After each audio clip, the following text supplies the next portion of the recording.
Buddy, have you heard about any good suicidings lately? Well, as a matter of fact, no. No, that's I set you up for that. That was perfect. But we're live with Harley Schlanger. This is Frank filling in for V on vacation. So Harley, what's going on? I mean, there's obviously the biggest story that everybody can't stop talking about, and information is coming out seemingly daily. We've got this new report that Epstein had his neck broken in a place that would imply that he didn't just choke himself out or whatever they're trying to say he did. So what are your thoughts on the Epstein quote unquote suicide? Well, I think there are two things. The first thing is that it's obviously playing a role of distracting people and causing people to flip into legitimately thinking about conspiracies.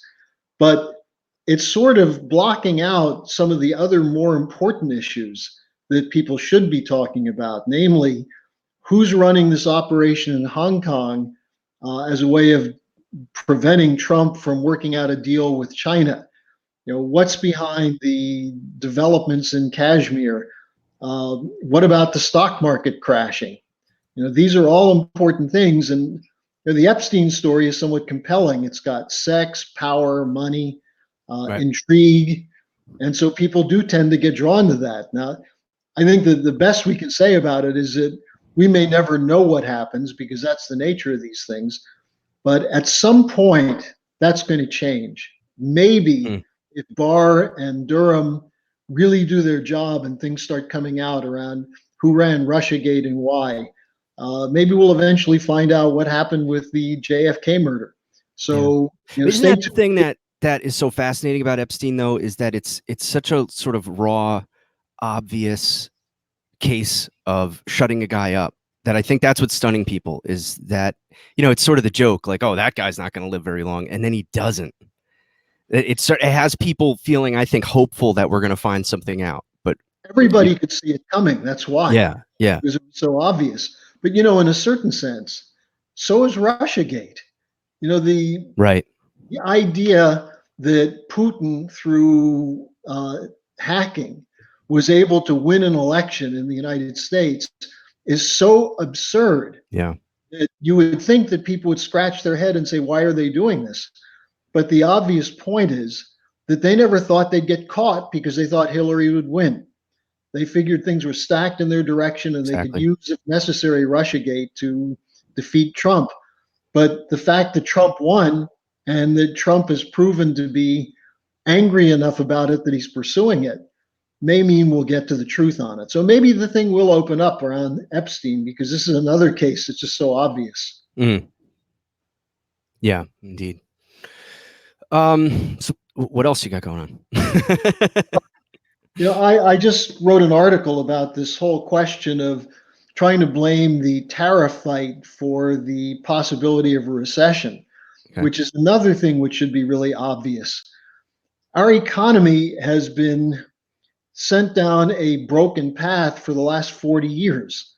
Actually, it's almost 50 years. It was 48 years ago yesterday that Nixon took the dollar off gold and ended the Bretton Woods system and set up a floating exchange rate system, which was the beginning of the speculative casino economy that has just grown bigger and bigger and bigger.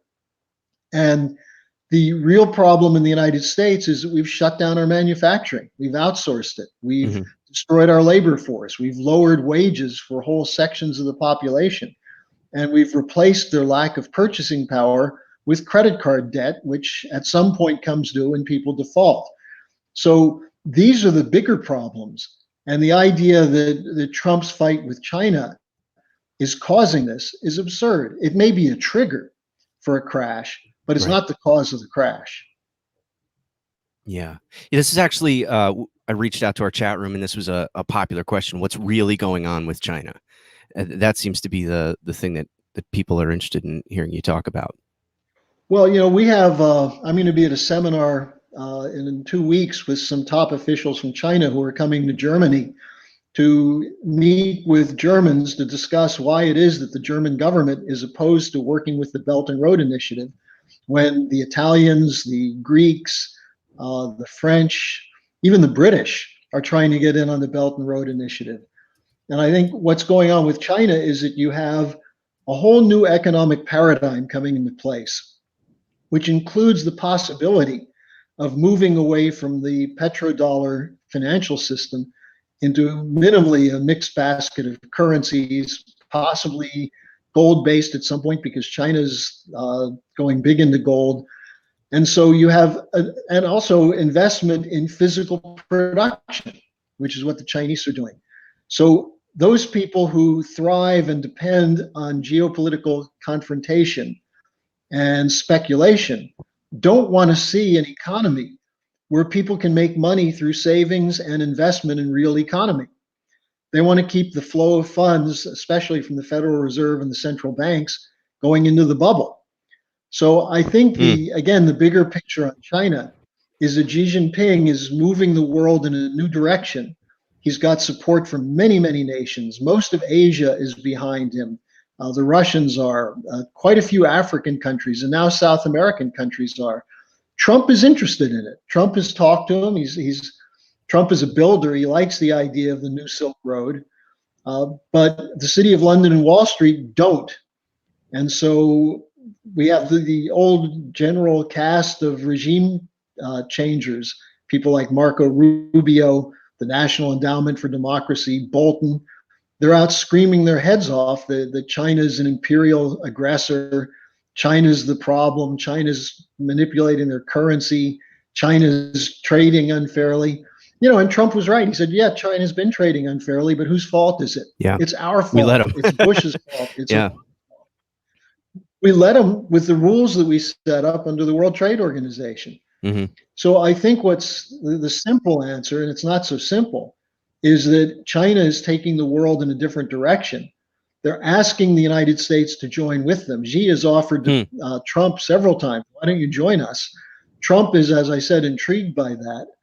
In fact, one of my contacts who knows Trump quite well said that Trump may like the idea of the Silk Road because he figures you can build hotels along it. Excellent. Well, this is a question that I got sent in to me asking, and this goes to what you're saying. Maybe this is the same direction, maybe a slightly different spin, but do you think that the U.S. and China are actually doing this on purpose to bring the interest rates down in both countries and around the world?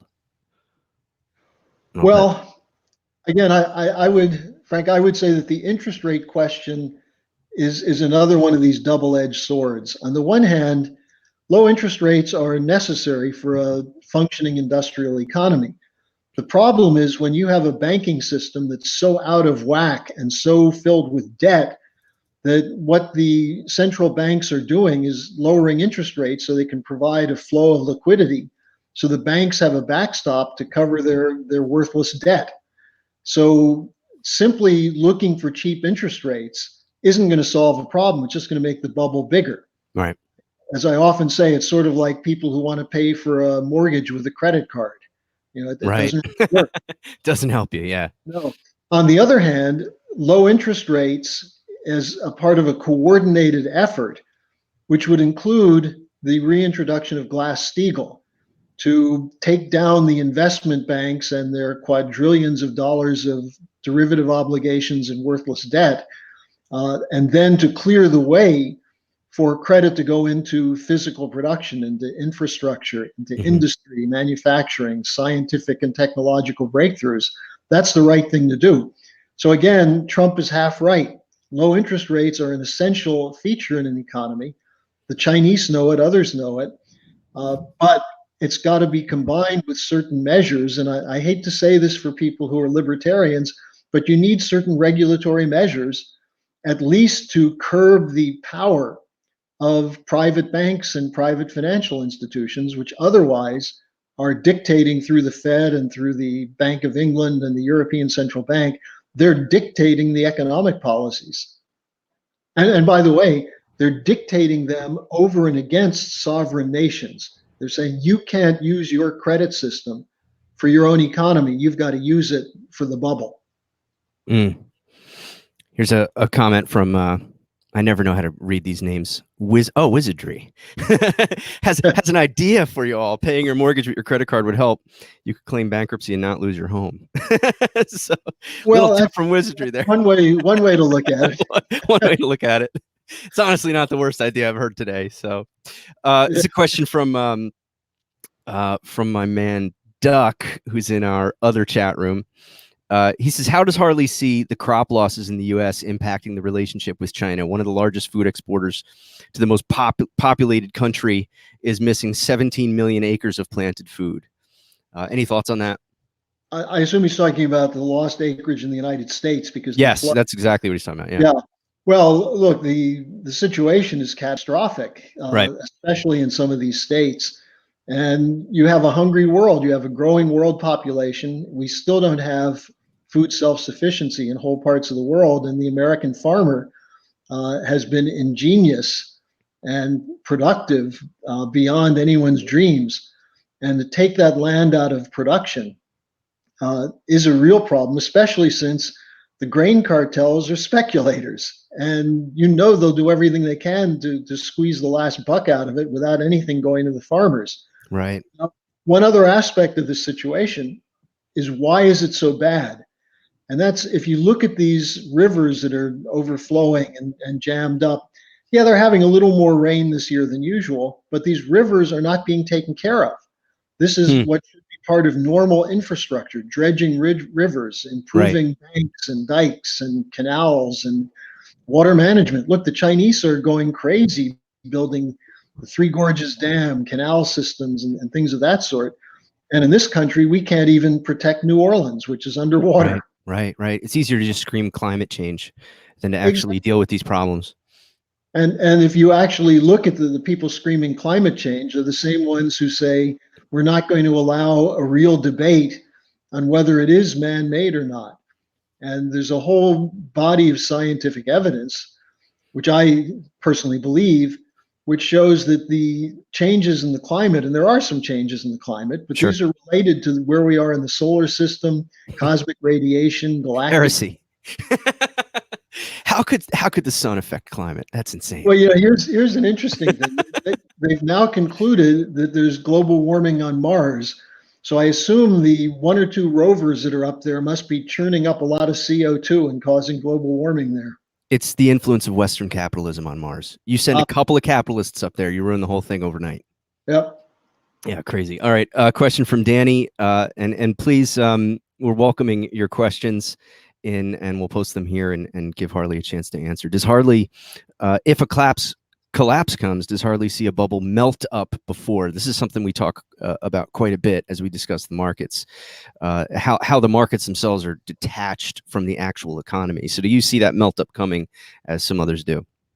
Well, it's kind of hard to know because you probably will have a melt up before a collapse. The problem is you don't know whether it's sustainable or not. And at this point, there have been these volatile swings. And some of the people I know who are investment counselors are saying, well, even if you lose a lot, it'll eventually come back. So stay in the market. And then there are others who make their money by being able to forecast when to get out, when to sell. There are all kinds of theories about it. My basic thinking, and this has been Mr. LaRouche's thinking for a long time, Mm-hmm. that if your economy depends on a stock market, which depends on the manipulation, it used to be manipulation of investors. Now it's the manipulation of algorithms. Mm, If your economy depends on that, then you're finished because ultimately someone's going to be able to game the system. And they're right. not going to game it for the general public or for the common good. They're going to game it for their own pockets. So I think we're seeing in the volatility that's going on reactions to people aware that things are collapsing, that ultimately we're heading over the cliff. But it's sort of like Wile E. Coyote getting over the cliff and not knowing he's about to crash until he looks down. Yeah. Yeah. Very interesting.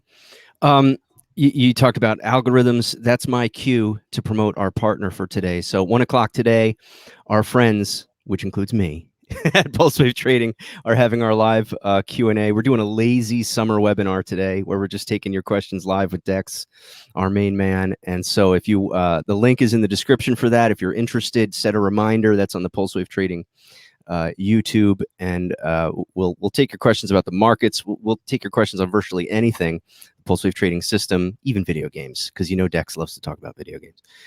So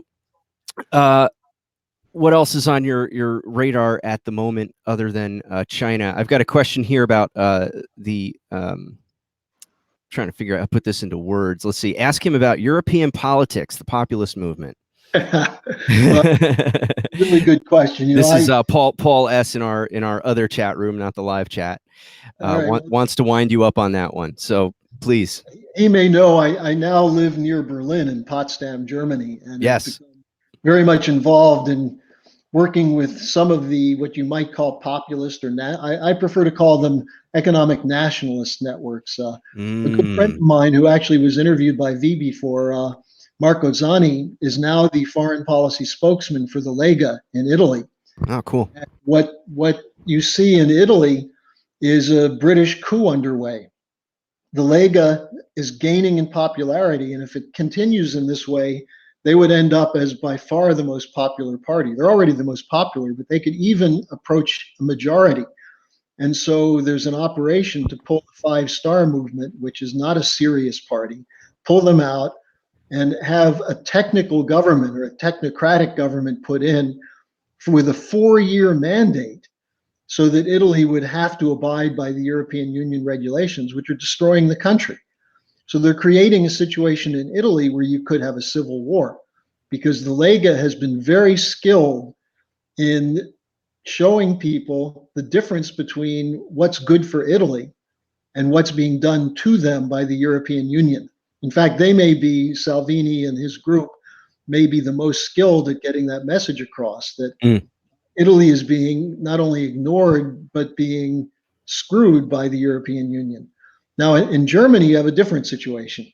Germany, you have rotten political parties all around, right, including on the so-called right, because embedded within the Alternative for Deutschland, the AfD, you do have some of the old historic right-wing nationalist networks in Germany.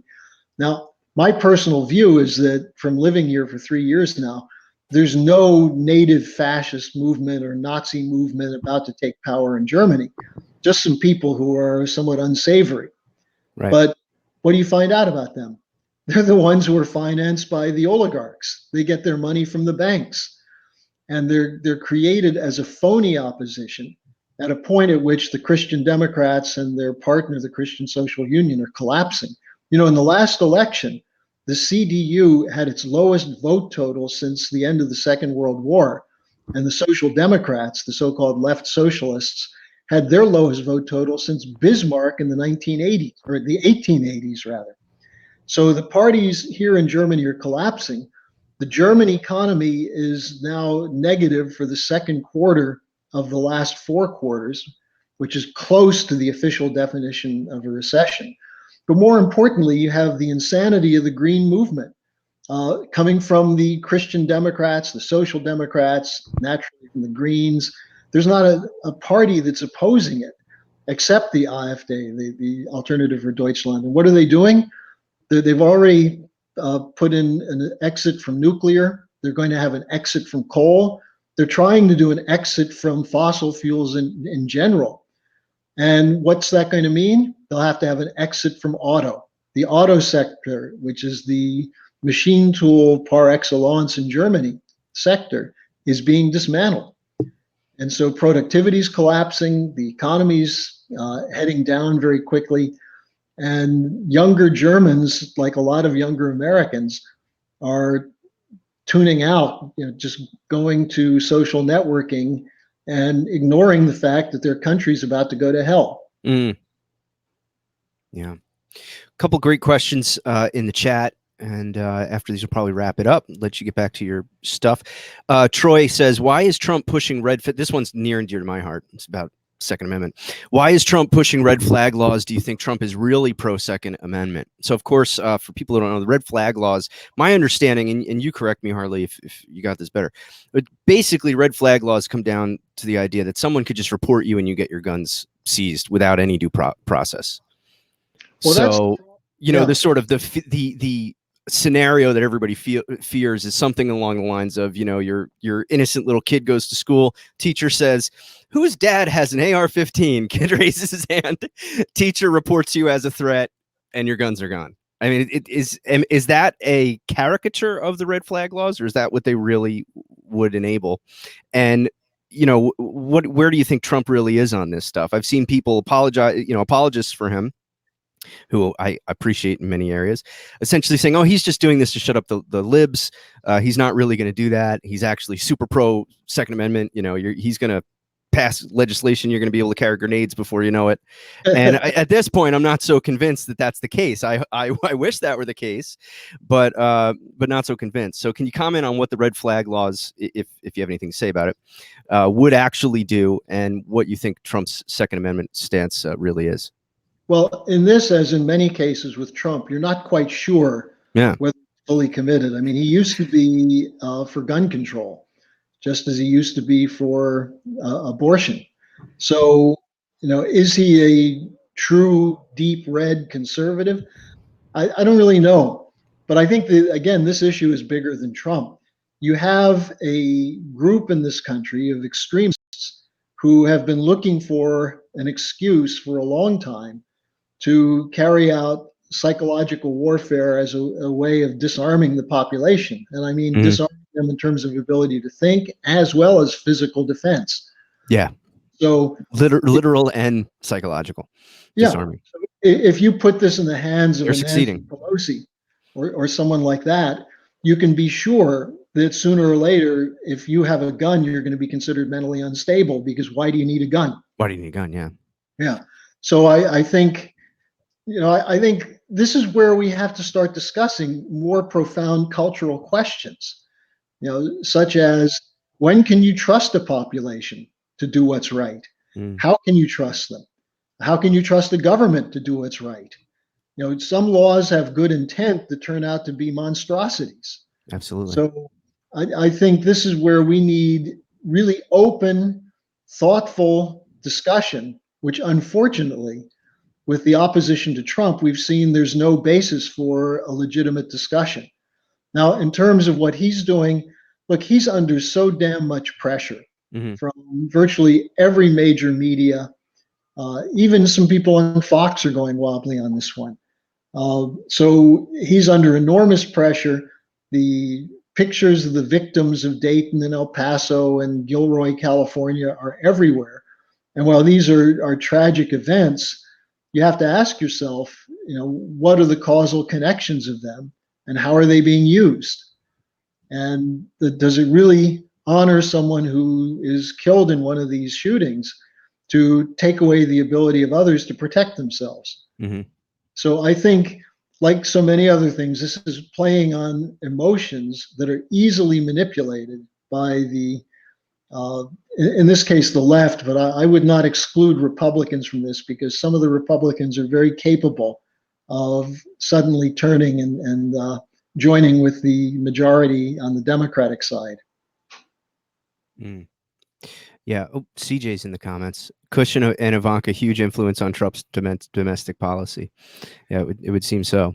Yeah, well, I think so. And, I'm very concerned about their influence, especially in the Middle East, where Kushner has proven to be practically an Israeli cheerleader for Israel, everything Netanyahu does, and then also for Mohammed bin Salman. So, and where are most of the problems in the Middle East coming from? They come from Israel and Saudi Arabia. Yeah.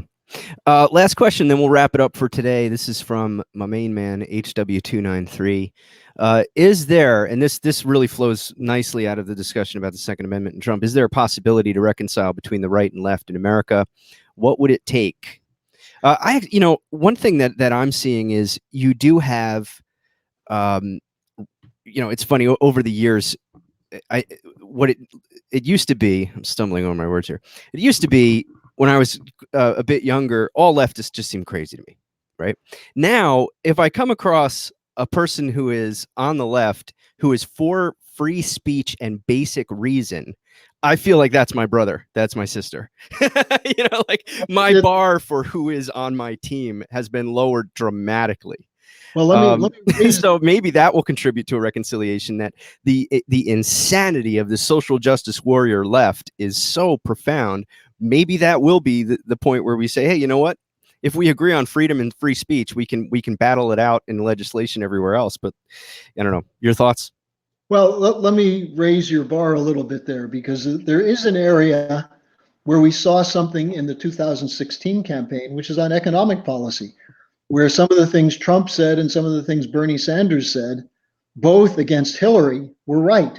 That she was a Wall Street flunky, Yeah. that she was committed to bailing out too big to fail banks and speculative swindlers at the expense of the people. The solutions they proposed were not necessarily in line, but the idea of the problem they were pretty much in line with. And I see some interesting things coming out of Elizabeth Warren and Bernie Sanders this time. Tucker Carlson took note of this the other day. Also, someone like Tulsi Gabbard, who very clearly is Mm. aligning herself with Trump on this question of opposing regime change Hmm. wars. Hmm. So I think were Trump to, I don't know, maybe have a better ability to listen to some people around him who can think about these things instead of just tweeting off the top of his head at 4 a.m, he could appeal to some of the left opponents on these two matters. Why are we engaging in regime change wars that the Democrats used to always oppose? Mm. Why are the Democrats now lining Yeah. up to What in the? support the CIA and the FBI Yeah. when they used to correctly recognize that people like J. Edgar Hoover and Comey and Brennan were a threat Yeah. to Dangerous freedom in people. the country? Yeah. So It's bananas. you look on the big strategic picture, why are we dominated in both parties by people who think Russia's the enemy and you can't talk to them? So I think Trump could take this question, as he did very successfully in 2016, of why we should become at least cooperative and dialogue partners with Russia and China. And then secondly, why do we allow Wall Street swindlers who have no allegiance to this country? Their allegiance is to the global casino that's largely run out of London, which may change a little bit with Brexit, but I doubt it. Why do we allow them to continue to control the credit, currency, and debt when the Constitution gives that right and responsibility to the government, which means to the people? So I think these are two areas where you could have a meaningful dialogue. Infrastructure is another one, the idea of creating productive jobs. Mm. So it's possible. The problem is you have so many screamers out there, the Nadlers and the bug-eyed Adam Schiff and people like that who won't allow a discussion. Yeah. Yeah. They keep it on this insane at this insane pitch of Yeah. crazy ideas. Well, it's, Yeah. are you on my team or not? Yeah. My team believes there are 37 sexes. Are you with us or are you a homophobe? And yeah, and if you believe there's 36, then you're a homophobe and a Nazi. That's the Leaving thing. someone out. It's so specific. Yeah. Yeah. And that's what the purpose of identity politics is, to Hmm. destroy the concept of a nation with common people with common interests into narrowly defining everybody by essentially family, tribe, religion, Hmm. left-handed or right-handed, to essentially destroy this concept of how a sovereign nation can function. So the key to a sovereign nation is a population that can deliberate. Hmm. How do you deliberate with someone who's screaming, Putin ran the election and you're an apologist for Putin? Yeah. It's insanity. Yeah. With no evidence. Yeah. Evidence to the contrary. Yeah. And when it comes out that there's no evidence, what do they say? Well, Mueller botched it. There's got to be evidence because we know it. Yeah. Excellent. All right, with that, folks, thanks so much for watching. Please check out, first, like and subscribe. That really helps the channel to continue to grow and to draw attention to our content. As you know, content like this is not the favorite of the the technological oligarchs that we are all subject to. Also, check out Rogue News. Rogue News has come alive recently. We're posting articles every day. Some great content there. Also, links in the description. Check out our partner, PulseWave Trading, and the webinar we got coming up today. Harley, thanks so much for your time. Where can people find you and your latest work? Let me just add. Yeah, I'm glad you brought that up. People who have questions for me can reach me at my personal email, Right. harley@gmail.com. That's harleysch@gmail.com. And if you're interested, I'll be glad to send you a link to my blog page for free so you can follow what I'm writing every week. Excellent. Awesome.